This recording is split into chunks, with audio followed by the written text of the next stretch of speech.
there YouTube, this is Father Dugan 9000 and welcome to yet another episode of Games That Time Forgot, a series where I tackle development cycles, concepts, betas, cancel games, and more in the bizarre yet interesting world of gaming development. And today, we're going to be looking at Jazz Jackrabbit. Back in the early 90s when everyone under the sun was trying to beat Sonic the Hedgehog by making another speedy platformer where you controlled a furry animal with attitude, Jazz Jackrabbit was one of the few attempts that actually went pretty well. Filling in the niche that was the PC platforming market, the adventures of Cliffy B's gun-toting, possibly radioactive rabbit combined the speedy antics of Sonic, the precise platforming of Mario, and the huge amount of hot-blooded gunfights of Contra to make a game that became pretty damn popular, even earning itself the sequel a couple of years later that also did pretty well-ish. With this in mind, you'd think that the next step would be to make a third game. However, there was a very huge obstacle in the way: the jump into the third dimension.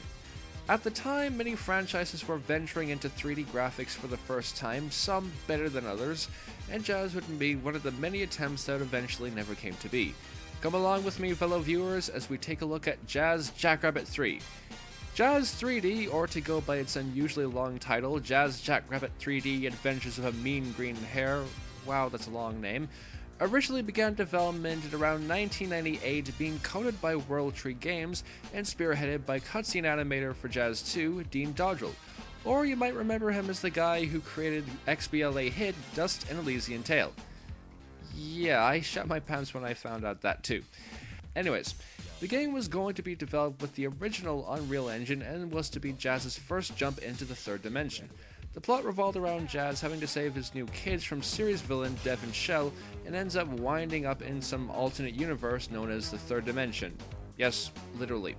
Getting used to 360-degree freedom, Jazz ventures out into the strange new land to save his kids while Devon tries to use the kids' dreams against Jazz and take over this new dimension.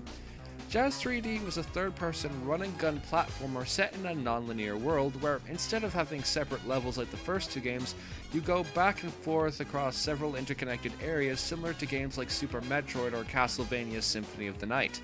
Like previous games, you can use your equipped gun to shoot at enemies or charge up your shots a la Mega Man X, but a major component was that you could buy new weapons by collecting coins, and can use elemental dream cells gained from beating bosses to augment your current weapons to make them more powerful, such as adding a fireball effect or having your blaster shoot freeze grenades. A proof of concept alpha was leaked sometime after the game's cancellation, and gameplay footage of it available on YouTube shows off a number of interesting little tidbits.